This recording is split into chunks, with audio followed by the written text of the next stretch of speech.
नमस्कार। स्वागत है आपका द फोर्थ स्टेट यूट्यूब मंच पर। मेरा नाम है रविंद्र सिंह शोरान। इस वक्त की बड़ी खबर आ रही है संसद के गलियारों से। शनिवार इतवार 2 दिन हाउस नहीं बैठता है जब संसद का सत्र चलता है। आमतौर पर विधानसभाएं भी नहीं बैठती हैं, लेकिन कई जगह बैठती हैं। तो संसद के सत्र चल रहा है, आप जानते ही हैं, मानसून सेशन है। शनिवार इतवार को छुट्टी है, लेकिन एक्शन चल रहा है। एक्शन आज भी जारी है। कांग्रेस पार्टी ने व्हिप जारी किया है, 3 लाइन का व्हिप, कि भाई सारे सांसदों को रहना है अगले 4 दिन। 12 तारीख तक हाउस चलेगा, आपको पता है। 12 तारीख तक सब सांसदों को रहना है लोकसभा में। ये क्यों कहा है? क्योंकि कांग्रेस को इस बात का अंदेशा है कि सरकार 2 महत्वपूर्ण बिलों में से एक बिल ला सकती है। क्या है वो बिल? पहला बिल है जिसका सब चर्चा हो रही है, डिलिमिटेशन बिल। डिलिमिटेशन बिल एक कॉन्स्टिट्यूशन अमेंडमेंट है। कॉन्स्टिट्यूशन अमेंडमेंट जो होते हैं उनमें सदन में शांति का रहना जरूरी है। क्यों? क्योंकि उसमें होती है डिवीजन, मतलब वोटिंग। तो वोटिंग का होना, उसमें वोटिंग होती है। एक दूसरा, FCRA bill, foreign contribution regulatory authority. जो एनजीओ देश में काम करती हैं वो विदेश से भी चंदा ले सकती।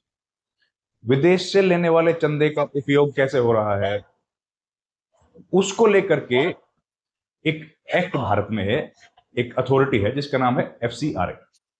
वो अथॉरिटी चेक करती है कि जो पैसा लिया जा रहा है इसका यूज सही तरीके से हो रहा है। एक देश में उन्हीं कामों के लिए हो रहा है जिस काम के लिए लिया जा रहा है। एफसीआरए का मतलब ये है। अब उस बिल से जुड़े कुछ संशोधन सरकार लेके आ रही है कि एक कमेटी बनाएगी। वो कमेटी उन केसेस को देखेगी जिन केसेस में सरकार ने एनजीओ का, या तो एनजीओ का जो परमिशन है वो रद्द कर दी है, या रिन्यू नहीं की है, या कोई वॉयलेशन में वो लोग हैं। तो उनकी जो प्रॉपर्टी है उस प्रॉपर्टी को एक वैल्यूएशन करने वाले व्यक्ति को दे दी, इंडिपेंडेंट अथॉरिटी को दिया जाएगा, और उसी को लेकर के विवाद। ये एफसीआरए बिल है। तो एफसीआरए बिल भी आ सकता है क्या? इन 2 बिलों को लेकर के विप इशू किया गया। खैर, 3 लाइन का विप है। विप क्या होता है आप जानते ही हैं। विप का मतलब है कि 1 लाइन का विप जो होता है वो है सूचना देने के लिए सांसदों को, अपने सांसदों को, कि ये काम हम लोग करने वाले। दूसरा होता है कि ये इंफॉर्मेशन आपको दी गई है कि आपको सदन में हाजिर रहना है उस दिन।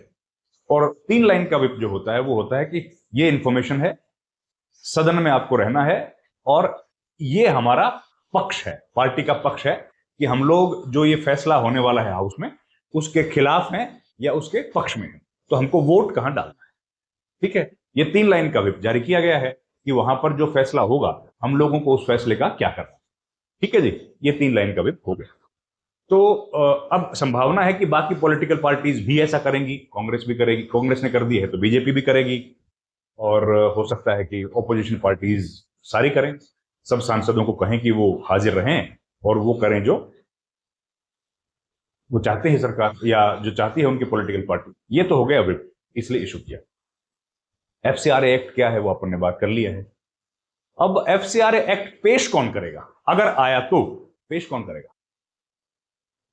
पेश करेंगे गृह मंत्री, क्योंकि एफसीआरए जो है वो आता है गृह मंत्रालय के मातहत, और गृह मंत्री जो है वो सदन में आ नहीं रहे हैं।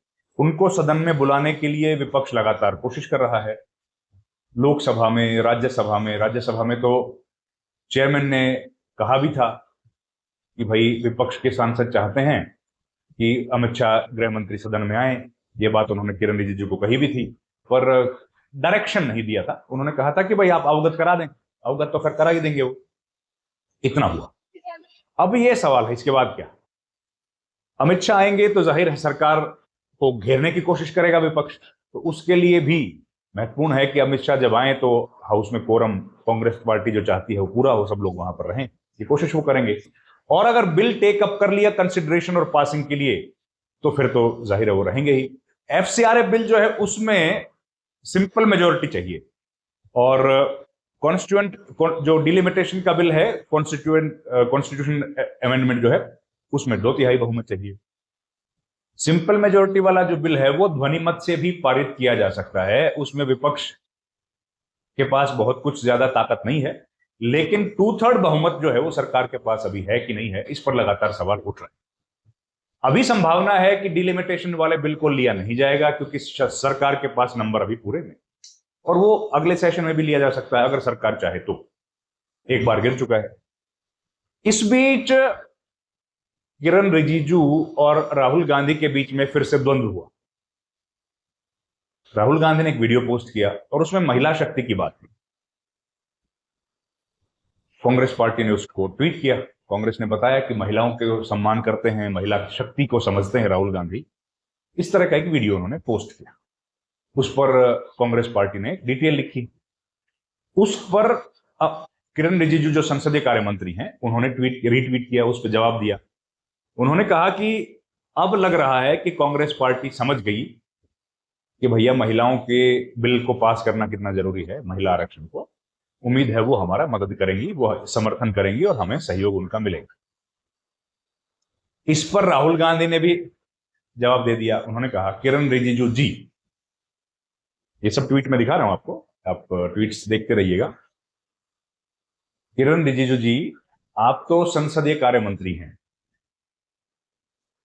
और संसदीय कार्य मंत्री को तो इस बात का कम से कम पता होना चाहिए कि जो महिला आरक्षण बिल है, विधेयक जो हमने पारित किया, नारी वंदन अधिनियम उसका नाम था, वो तो 2023 में ही पास कर दिया था, लोकसभा चुनाव से पहले।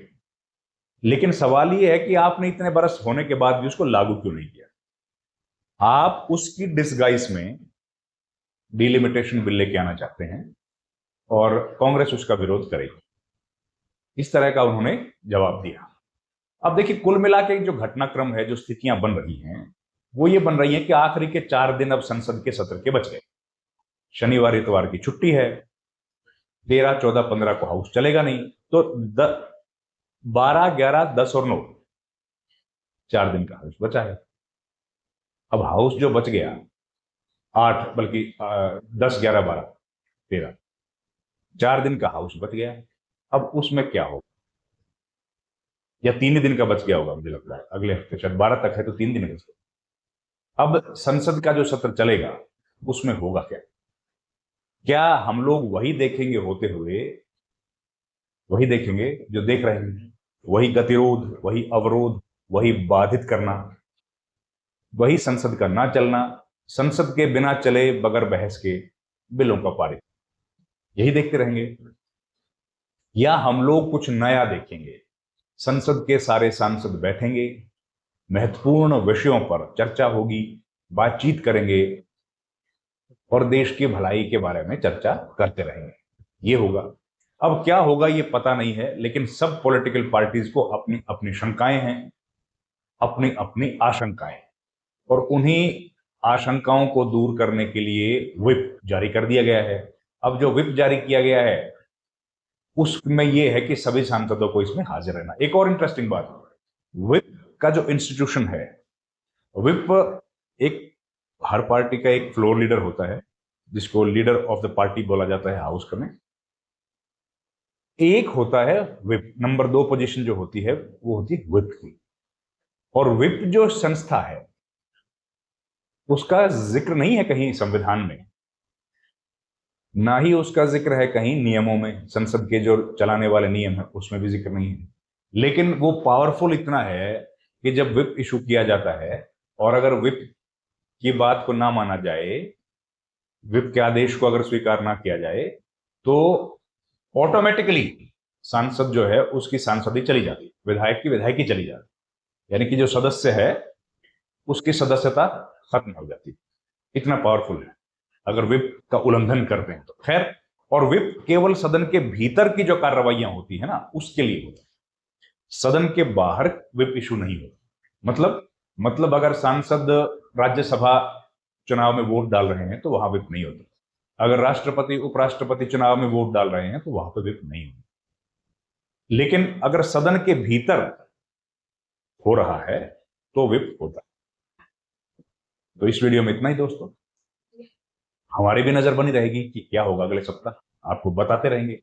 बहुत धन्यवाद, थैंक यू वेरी मच, नमस्ते।